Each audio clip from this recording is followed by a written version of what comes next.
Juicing. Shopping. Juicing is hard.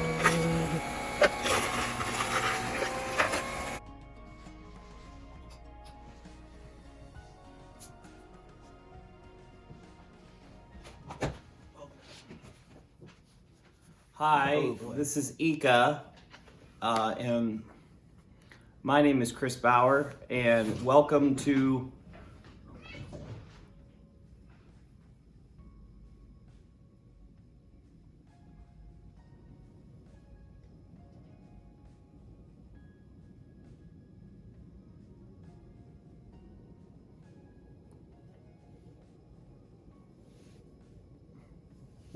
day 40 of the Cafe Neckbeard Celery menu Winter 20 Anticipation Juice Cleanse. And I know it feels... I'm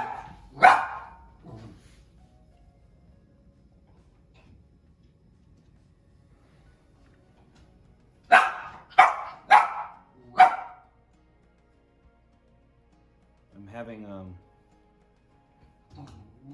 a little bit of a domestic situation right now, as you can probably hear, and I don't know where this dog came from. And I don't know what to do, and Ika is trying to help, but it's not. Sir, I mean, ma'am, I don't know, I will. Now the dog is eating. And so I don't really understand what I'm going to do. I have to get back on track though, because this is it's a Tuesday, November 19th, I believe. And maybe it's the 20th. I don't know. It's really hard to tell. This thing doesn't even work. I don't even understand when it's even happening here. I just want to get back on track here. So number one. My name is Chris Bower. This is the Cafe Neckbeard Celery Menu Anticipation Juice Cleanse. I'm here to talk about celery juicing, talking about the Cafe Neckbeard menu, which is coming out in the winter of 2020. I'm going to talk to you about the Rhino Show, which is going to be in January, where we are going to be presenting at least the story behind the celery menu. Just a reminder, when you get a ticket to the theatrical advertisement for the show, you will have to pay for that, but you will not be actually getting a ticket for the actual menu. There's been some confusion about that over the past years. You are not getting a ticket to eat at the restaurant. You are getting a ticket to hear me present the restaurant's menu in a theatrical environment. The restaurant is in the heart of Logan Square. And the theater is in Avondale, so it's totally kind of a different atmosphere. It's a different kind of thing. It's almost like I wouldn't even want to equate it to like buying a CD instead of going to see a concert. It's way different than that. We're not going to try to equate things. One's not equivalent to the other. And I think in modern logic and political logic, we use the term false equivalency, and it just leads nowhere good. Anyway, we are also right in the midst of, because I got some advice on social media, and I was encouraged by some content consultants that what I needed to do was to, instead of creating consistent content that had to do with one stream and one idea that we're pounding home, that I should be like Mel Brooksing the situation and just spraying a chaotic amount of bullets of content bullets into the world, and that some things are going to resonate with other people.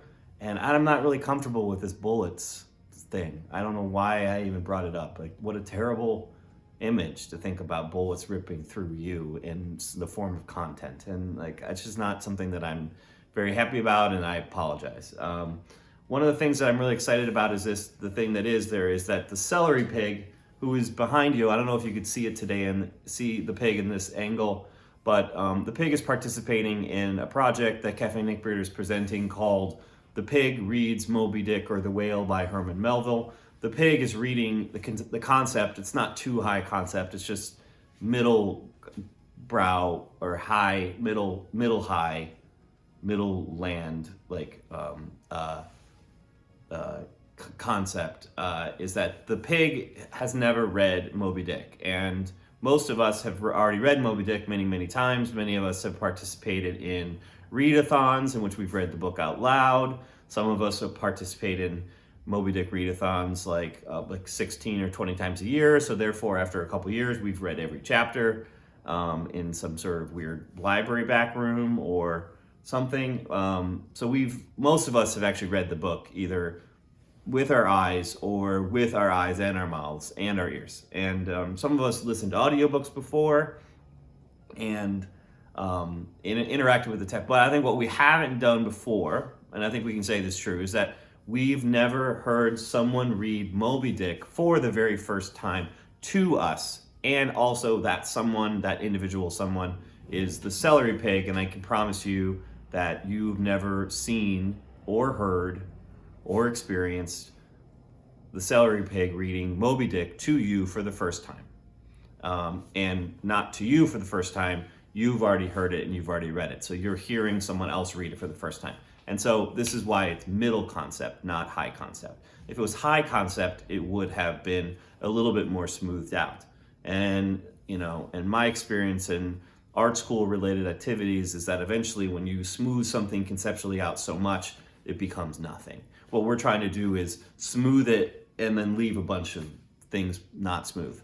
And so the process has a chance to be natural. And then what is natural? Is it possible to be natural? Is everything we do natural? You know what I mean? We're bringing up some interesting concepts, but we're not trying to solve everything for you. I'm really excited about today's chapter because the pig is going to be reading, I think, one of the best chapters in Moby Dick, one of the shortest, but also one of the most, introspective.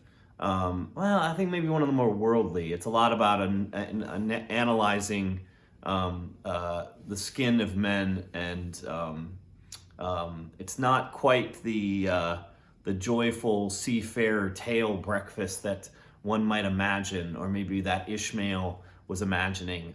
And he gets to see Queequeg for the first time in a public setting, and it's really kind of interesting. And I find it to be a very comforting chapter in a very strange way. I don't exactly know why. I think we're settling into the book being much more interesting than maybe a reader at the time would have ever thought. And I'm really kind of excited what the pig is thinking. The pig has remarked to me on a couple of occasions about the length of the book and the difficulty of the book, and is not 100% sold, except the counterpane was a chapter that the pig was especially moved by, because you're like, this is a pretty good friendship. Like, this is a pretty good thing. And most people, unlike a few people I know, most people appreciate friendship, respect friendship, and also like have some sort of affection for seeing other people get to know each other in a way that might not be necessarily romantic. And, some people just lack maturity and can't handle friendships or anything like that. So anyway, this isn't a podcast. This isn't a podcast, first off. It's not a video series about friendship, and it never will be, except sometimes there's always going to be room for friendship, because friendship is really pretty much like one of the most important things. And my friendship to you is really important to me, and I hope my friendship to you is also important to you. And my friendship with Cafe Neckbeard is solid and strong. It is a professional friendship, which you can certainly have those. There are different kinds of friendships certainly possible. There's also like romantic friendships. One, I don't really know much about those, but there are also just friendships that are just like platonic friendships that have to do with like shared experiences and possibly shared activities, or maybe even just shared geography. That we're both here right now. Let's hold hands. Let's do this together. Let's talk. Let's be friends. Let's support each other. And let's understand each other in the best way we can. And that's what friendship's all about. It's about understanding each other. And Celery Juice, over the last 40 days, has been trying to be friends with my body. And I've been trying to be friends with it. And it's been an incredible experience. And while I have certainly not followed through on some of the scheduling that is required for the celery juice to do its complete magic. I have noticed that even though I haven't lost weight, even though I don't feel great, even though my energy is down, and Ika's still causing me problems, and I have a wild dog loose in my apartment that's not cold enough. I mean, it's not warm enough, and a lot of things in my life are kind of like running into a buzzsaws of various blade sizes and speeds. But besides that, I'm doing great. I love you very much. I look forward to hearing the pig read The Breakfast, which is going to be chapter 5 of Moby Dick. And I'm really excited about this project. The pig reads Moby Dick or The Whale by Herman Melville for the very first time to you, who've certainly read it a couple times. Okay, day 40 of the Celery Menu Juice Cleanse. All right, take care out there.